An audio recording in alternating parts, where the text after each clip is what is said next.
सर्वांना नमस्कार। आजच्या व्हिडिओमध्ये rechargeable 12 volt DC battery charge करण्यासाठी सोलर पॅनल कसे स्थापित करायचे आणि चार्जिंगची वेळ कशी जाणून घ्यावी यावर चर्चा करू।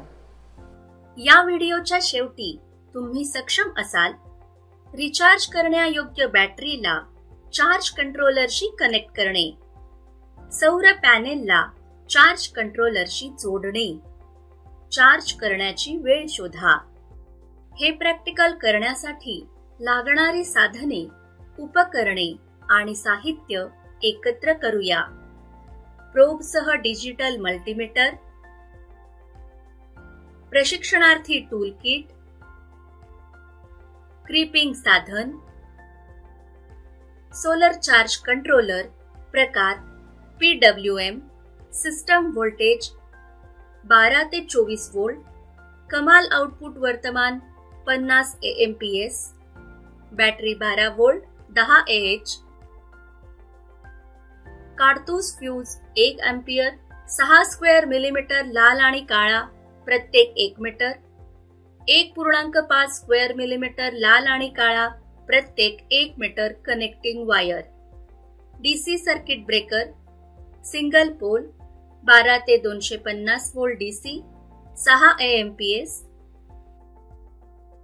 लग टर्मिनल रिंग प्रकार 6 स्क्वेअर मिलीमीटर।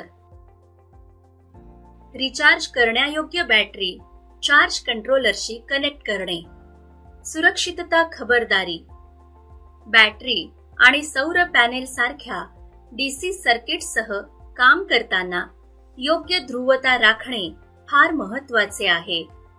चुकीच्या ध्रुवीयतेमुळे शॉर्ट सर्किट होऊ शकते किंवा विद्युत प्रवाह उलट होऊ शकतो, ज्यामुळे बॅटरी, चार्ज कंट्रोलर किंवा इतर कनेक्ट केलेल्या उपकरणांना नुकसान होऊ शकते। रिचार्जेबल बॅटरी घ्या जी चार्ज करायची आहे आणि त्यावर छापलेले तपशील पहा। टर्मिनल्स जवळ छापलेल्या चिन्हांसह बॅटरीचे पॉझिटिव्ह आणि निगेटिव्ह टर्मिनल ओळखा। DC व्होल्टेज मोजण्यासाठी मल्टीमीटर सेट करा। बॅटरीच्या पॉझिटिव्ह टर्मिनलवर मल्टीमीटर रेड प्रोब आणि बॅटरीच्या निगेटिव्ह टर्मिनलवर ब्लॅक प्रोब ठेवा। मोजलेल्या बॅटरी व्होल्टेजकडे लक्ष द्या। बॅटरीला चार्ज कंट्रोलर आणि सर्किट ब्रेकरशी जोडण्यासाठी आवश्यक असलेल्या 2 लांबीच्या इलेक्ट्रिकल वायरचे मोजमाप करा आणि कट करा। 12 mm साठी दोन्ही टोकांना इन्सुलेशन स्लीव्ह काढा आणि दाखवल्याप्रमाणे केबल लग टर्मिनल मध्ये कंडक्टर घाला। केबलच्या दोन्ही टोकांवर क्रीमिंग टूल वापरून लग्स क्रीम करा आणि त्यांना बॅटरी टर्मिनलशी कनेक्ट करा। दाखवल्याप्रमाणे DC सर्किट ब्रेकरला बॅटरी पॉझिटिव्ह टर्मिनलसह मालिकेत जोडा। बॅटरीच्या पॉझिटिव्ह टर्मिनलला चार्ज कंट्रोलरच्या पॉझिटिव्ह बॅटरी टर्मिनलला मालिकेतील DC सर्किट ब्रेकरद्वारे कनेक्ट करा। बॅटरीचे निगेटिव्ह टर्मिनल चार्ज कंट्रोलरच्या निगेटिव्ह बॅटरी टर्मिनलशी कनेक्ट करा। स्क्रू ड्रायव्हर वापरून पुरेसा घट्टपणा ठेवा। 1308441 सौर पॅनेल चार्ज कंट्रोलरशी जोडत आहे। सौर पॅनेल आणि चार्ज कंट्रोलर या दोन्हीवरील टर्मिनल ओळखा। सौर पॅनेल मध्ये सामान्यतः 2 तारा बाहेर पडतात, एक पॉझिटिव्ह आणि एक निगेटिव्ह चार्ज कंट्रोलर मध्ये सौर पॅनेल कनेक्शनसाठी लेबल केलेले टर्मिनल्स देखील असतात, ज्यांना पॉझिटिव्ह आणि निगेटिव्ह चिन्हांसह सौर किंवा PV चिन्हांकित केले जाते। वाहक तार उघड करण्यासाठी सौर पॅनेल आणि कंट्रोलरला जोडलेल्या तारांच्या दोन्ही टोकांपासून इन्सुलेशन कापून काढा। सौर पॅनेलमधून पॉझिटिव्ह वापर चार्ज कंट्रोलरवरील पॉझिटिव्ह टर्मिनलशी जोडा। त्याचप्रमाणे सौर पॅनेलमधून निगेटिव्ह वायर चार्ज कंट्रोलरवरील निगेटिव्ह टर्मिनलशी कनेक्ट करा। कनेक्शन सुरक्षित आणि घट्ट असल्याची खात्री करा, जेणेकरून ते कालांतराने सैल होऊ नयेत. काही चार्ज कंट्रोलर्समध्ये तारा सुरक्षित ठेवण्यासाठी स्क्रू टर्मिनल किंवा इतर कनेक्टर असतात. चार्जिंगची वेळ शोधत आहे. एकदा सोलर पॅनेल आणि रिचार्जेबल बॅटरी चार्ज कंट्रोलरशी कनेक्ट झाल्यानंतर कंट्रोलर डिस्प्लेद्वारे बॅटरी चार्ज होण्यास सुरुवात झाल्यावर तुम्हाला सूचित केले जाईल. चार्ज कंट्रोलरवर बॅटरी व्होल्टेज प्रदर्शित होईल. डिस्प्ले कनेक्शनची पुष्टी करत असल्याची खात्री करा. टॅब्युलेशनमध्ये प्रत्येक 5 मिनिटांसाठी बॅटरी व्होल्टेज आणि वेळ नोंदवा. वेळ 0, बॅटरी व्होल्टेज 12.